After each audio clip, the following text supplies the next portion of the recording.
They found the enemy waiting for us. 300 Saxon soldiers lined up exactly where our surprise attack was supposed to land. Our battle plan, the one only 5 warriors knew, had been sold to our enemies.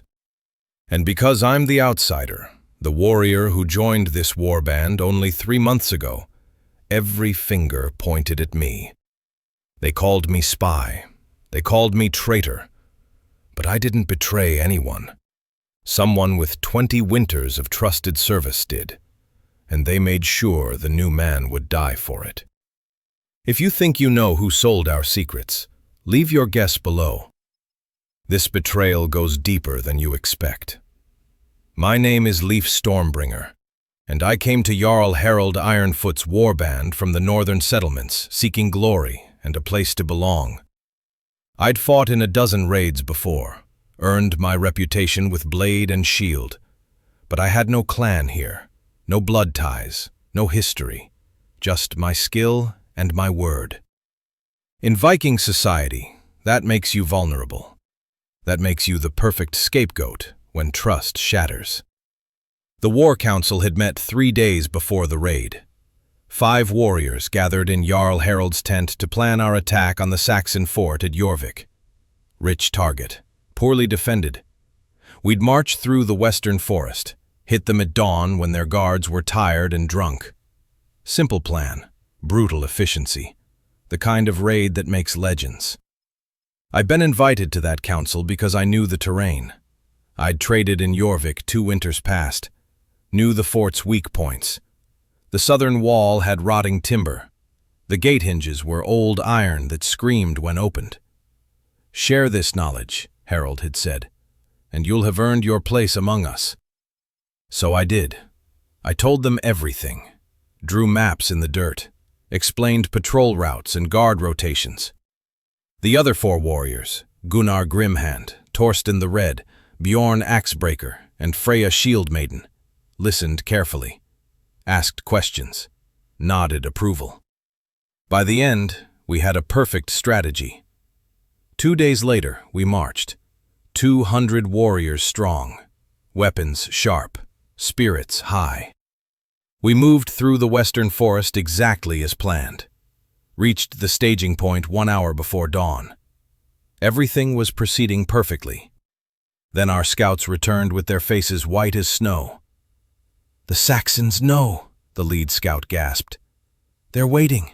300 soldiers, archers on the walls, reinforcements from the city. They knew exactly when and where we'd attack." The words hit like a boulder. Impossible. Only 5 people knew the plan. Only 5 warriors sat in that war council tent. Jarl Harald's face went dark with rage. Someone talked. Someone sold us to the Saxons. That's when Gunnar Grimhand pointed at me with his scarred hand. The man who'd served Harald for 20 winters. The veteran everyone trusted. The warrior whose word carried more weight than mine ever would. "The outsider," Gunnar said coldly. "Leif Stormbringer. He's the only one here without proven loyalty. He knew the terrain. He drew the maps. He could have sent word to his Saxon friends before we even left camp."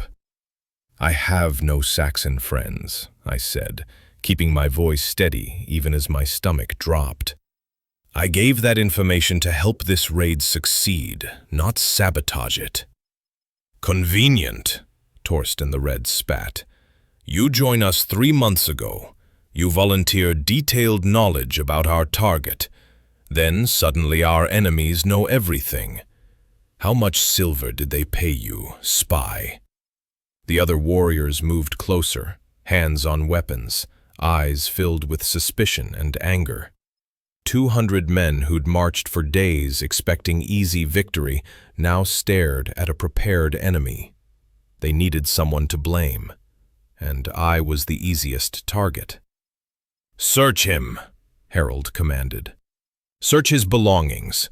If he's a spy, there's evidence somewhere." They tore through my pack, ripped open my tent, found nothing because there was nothing to find. But absence of proof didn't equal innocence in their eyes. It just meant I was clever enough to hide it. No messages, no silver, nothing, Freya reported. The shield maiden who served as Harald's intelligence officer, her eyes studied me with calculated suspicion. Then he memorized his instructions, Gunnar insisted. Or he has a contact who already took payment. Chain him. We'll deal with his treachery after we decide what to do about this disaster. They bound my hands with rough rope, forced me to sit while the war council argued about whether to attack anyway or retreat. The Saxons outnumbered us now. Our surprise was gone. Any assault would be suicide. But I wasn't thinking about the failed raid. I was thinking about who actually sold that battle plan. Someone in that tent had betrayed us. Someone who knew every detail because they'd helped create the strategy. Someone trusted enough that no one would suspect them. And I had 3 days to prove it before Harald's mercy ran out, and they decided a spy's death would restore the warband's honor. They kept me chained to a tree at the edge of camp while the war council debated our next move. I could hear them arguing. Gunnar wanted to attack anyway. Honor demanded it. Freya argued for retreat. Survival demanded it. Harald listened to both, his face unreadable. I had maybe 2 days before they decided my fate. 2 days to find the real traitor. The rope burned my wrists, but my mind raced through possibilities. Who benefited from this betrayal? The Saxons obviously paid someone. But why would any warrior here risk everything for silver? We were about to raid Jorvik. There would be wealth for everyone if we succeeded. Unless someone didn't want us to succeed. Footsteps approached. I looked up, expecting another interrogation. Instead, Bjorn Axebreaker crouched beside me. The quiet warrior who rarely spoke in councils, but fought like a berserker in battle. "I don't think you did it," he said quietly. "Then you're the only one. Gunnar's been too eager to blame you, too quick with accusations." Bjorn glanced back toward the war council tent. "And I've been thinking about something. 3 days ago, before we left, Gunnar disappeared for half a day. Said he was hunting. Came back with no game." My pulse quickened. "Where did he go?" "East, toward the Saxon settlements." Bjorn pulled out a small piece of cloth from his belt. "Found this near where he'd been. Saxon weave, red dye, the kind their nobles wear." "That's not proof. Could have been there for months." "Could have been. But Gunnar also has new silver coins. I saw them in his tent 2 nights ago. Fresh minted. Saxon faces on them." "Why tell me this? Why not bring it to Harald?" Bjorn's jaw tightened. "Because Gunnar saved Harald's life 8 winters ago. They're shield brothers. Harald won't believe accusations against him without undeniable proof. And if I'm wrong, Gunnar will kill me for questioning his honor." "But you think he sold us out?" "I think someone did, and the outsider is too convenient a target." He stood up. "Watch Gunnar tonight. He meets with someone after the council ends. Follow him if you can." "I'm chained to a tree." Bjorn smiled slightly and loosened my ropes. Not enough that the guards would notice, but enough that I could slip free if I tried. "Sometimes knots come undone. Sometimes prisoners escape for a few hours. Sometimes they come back with information." He walked away before I could thank him or question his motives. But I understood. Bjorn wanted the truth more than he wanted easy answers. That made one ally in a camp full of enemies. Night fell. The war council finally ended with no decision made. We'd camp here tonight, decide tomorrow whether to attack or retreat. The warrior settled into uneasy sleep, weapons close, spirits broken. I waited until the moon rose high. Then I worked the loosened ropes. Bjorn had been clever. They'd slip off with patient effort but looked secure to casual inspection. It took 20 minutes, but finally my hands were free. I stayed low, moving between tents like a shadow. Learned that skill hunting in the northern forests, how to be silent, how to be invisible. Gunnar emerged from Harald's tent around midnight. He glanced around carefully, then walked toward the forest edge, away from camp, away from watchful eyes. I followed at a distance, using trees for cover. My heart hammered, but I kept my breathing controlled. If he caught me, I was dead. Escaped prisoner tracking a trusted veteran? They'd execute me immediately. Gunnar walked for maybe half a mile, then stopped at a clearing where moonlight broke through the trees. He wasn't alone. A figure waited there, cloaked, hooded. They spoke in low voices I couldn't quite hear. But then the figure handed Gunnar something that caught the moonlight. A leather pouch, heavy with coin from the way it sagged. Payment for services rendered. I crept closer, hiding behind an oak tree. The moonlight was bright enough to see, but not enough to be seen. Gunnar and the cloaked figure spoke in whispers. "The warband suspects nothing?" the figure asked. Saxon accent, definitely Saxon. They blamed the outsider, Leif Stormbringer, perfect scapegoat. Gunnar's voice carried satisfaction. "Harald will execute him tomorrow. Problem solved." "And the payment?" Gunnar hefted the leather pouch. "As agreed, 200 silver coins, half now, half when you confirm the warband retreats without attacking Jorvik." My blood turned to ice. 200 silver.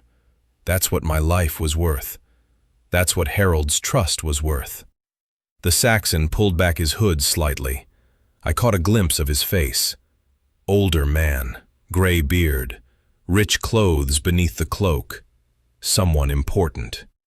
"Lord Ethelred will be pleased," the Saxon said. "Your information saved us from a costly battle. The reinforcements arrived just in time." I kept my word. Now keep yours. I want land. A hall near Jorvik. Protection from Viking raids. "You'll have it. Betray your people and we'll make you rich." The Saxon smiled coldly. "Though I wonder, does it trouble you? Selling out your Jarl?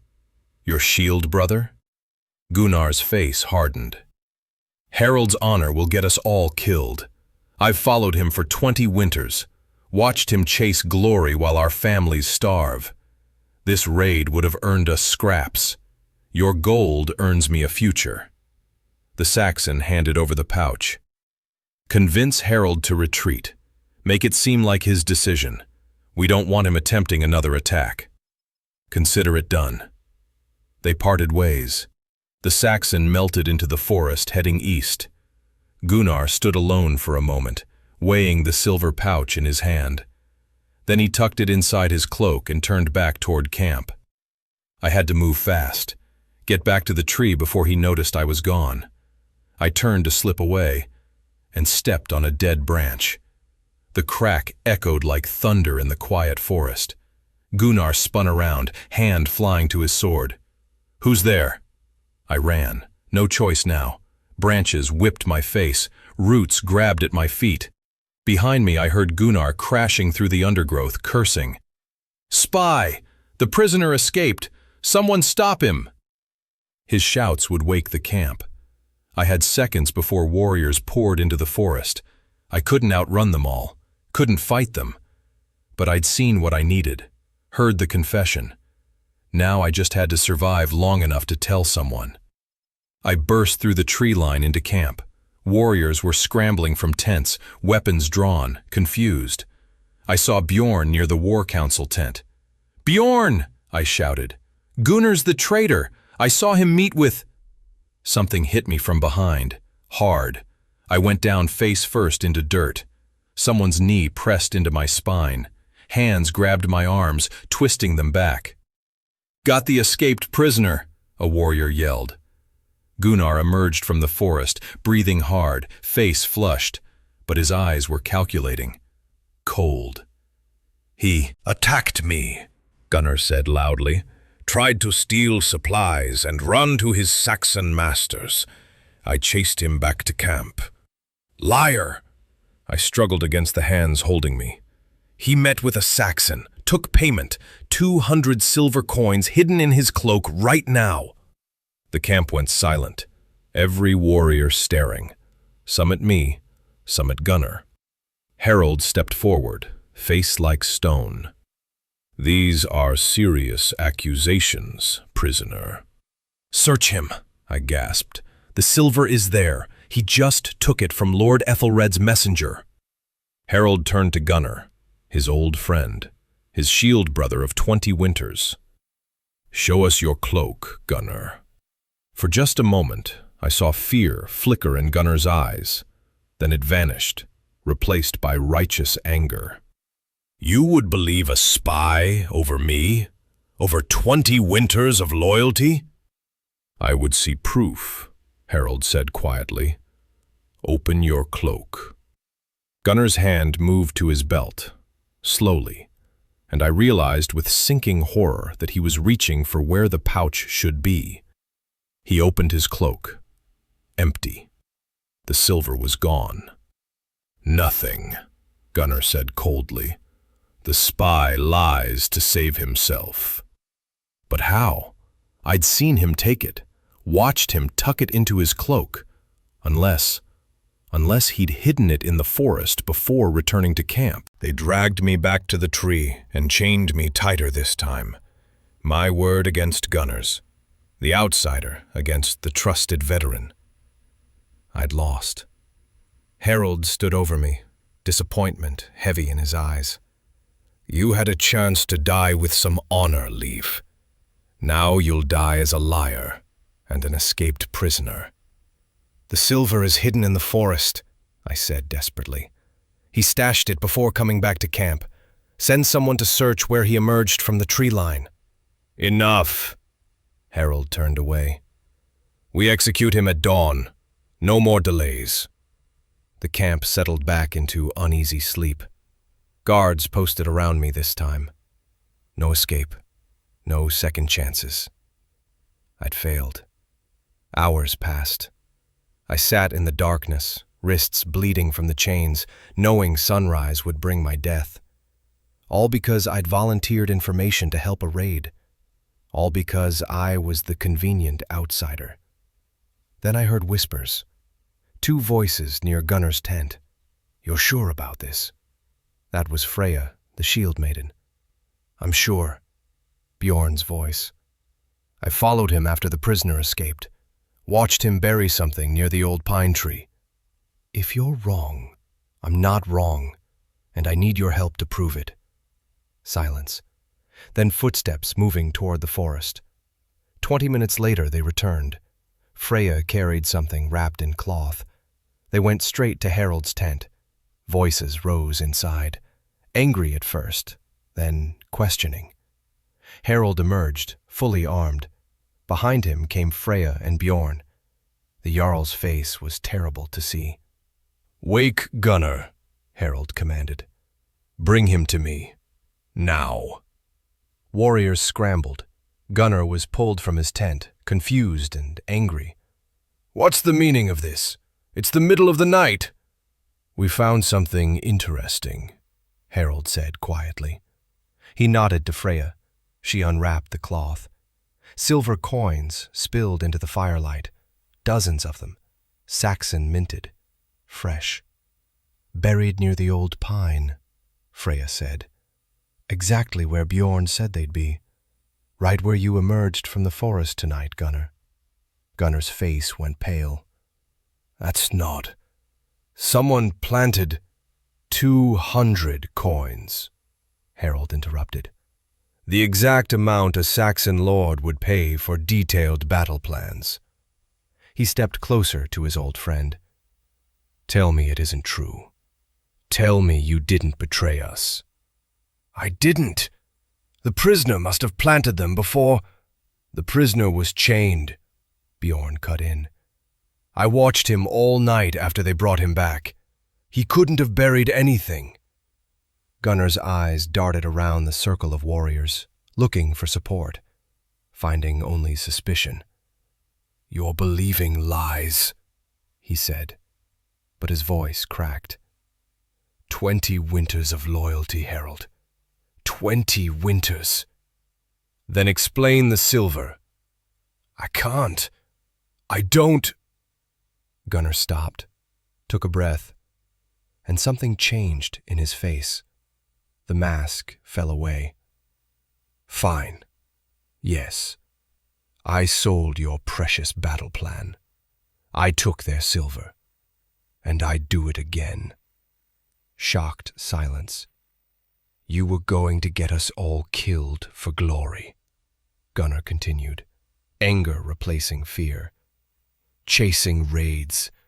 And honor while our families starve. I secured my future. Land, wealth, a life that doesn't end with an axe in my skull. Harald's hand moved to his sword. You sold your brothers for silver. I saved myself from your pride. Gunnar spat at Harald's feet. You're a fool, old friend, and I'm done following fools. The warband erupted, warriors shouting for blood, for justice, for Gunnar's head on a pike. Harald raised his hand for silence. When he spoke, his voice was colder than winter ice. Chain him. Leif Stormbringer is freed and cleared of all charges. Gunnar Grimhand will face the Blood Eagle at dawn for betraying his oath, his Jarl, and his brothers. They freed me at first light. My wrists were raw and bloody, but I was alive. Harald himself unlocked the chains. I owe you an apology, Leif Stormbringer, the Jarl said quietly. I doubted your word. I nearly had you executed for another man's crime. You followed the evidence you had. Any Jarl would have done the same. A good Jarl finds the truth before spilling blood. He placed a hand on my shoulder. You've earned your place in this warband. No one will question your loyalty again. Across the camp, Gunnar knelt between two warriors, stripped of his armor and weapons. His 20 winters of service meant nothing now. Betrayal erased all honor. The warband gathered in a circle. 200 warriors who'd marched expecting victory and found treachery instead. They needed to see justice, needed to know that oaths still mattered. Bjorn approached me quietly. Thank you for not running when you could have. A guilty man would have fled into the forest. Thank you for believing me when no one else did. I believed the evidence. The rest was just following where it led. He nodded toward Gunnar. This won't be easy to watch. He was right. What came next, I won't describe in detail. The Blood Eagle is carved into living flesh as both punishment and warning. Gunnar's screams echoed across the camp until midday, when mercy finally claimed him. Some warriors turned away. Others watched with stone faces, knowing this could be them if they ever broke their sacred oaths. The message was clear. Betray your brothers, and no amount of past service will save you. When it was over, Harald addressed the warband. Gunnar sold us to our enemies for silver and promises of land. He chose greed over loyalty. Let his fate remind us all. Honor is earned through years, but destroyed in moments. The raid on Jorvik was cancelled. Our plan was compromised, our element of surprise gone. We'd return to our settlements and wait for another opportunity. Some warriors grumbled about the wasted march, but most understood. Better a cancelled raid than a suicide attack. That evening, Harald called me to his tent along with the war council. Freya, Bjorn, and Torsten sat around the fire. One chair remained empty where Gunnar used to sit. We need a new warrior for the council, Harald said. Someone who proved their worth not just in battle, but in seeking truth when it was dangerous. He looked at me. Leif Stormbringer, will you serve? I stared at the empty chair. 3 months ago, I'd been an outsider, hoping to earn respect. Now I was being offered a position that took most warriors decades to achieve. I will serve with honor, I said. Then sit. You've earned this. As I took my place among them, Freya leaned closer. You know what this means? You're one of us now. When the next raid comes, we'll trust your counsel. Your word carries weight. I know. And I did. This wasn't just acceptance. This was responsibility, the kind Gunnar had thrown away for Saxon silver. We broke camp the next morning. The march home was quieter than the march out. We'd lost a brother to betrayal, lost a raid to conspiracy. But we'd also learned something valuable. Trust must be proven, not assumed. And sometimes, the outsider sees clearly what those on the inside miss. Harold walked beside me on the second day. Tell me, Leif, when you realized Gunnar was the traitor, were you afraid? Terrified. He had 20 winters of loyalty. I had 3 months. Who would believe me? Bjorn believed you. Freya believed the evidence. And in the end, truth mattered more than tenure. He smiled grimly. That's a lesson I won't forget. If you seek more tales of Viking betrayal and warrior justice, join our warband. Tell me, did you suspect Gunnar from the beginning? In the world of Vikings, honor is earned, betrayal is punished, and every tale begins with a lie and ends with blood. Skål, warriors, until the next saga.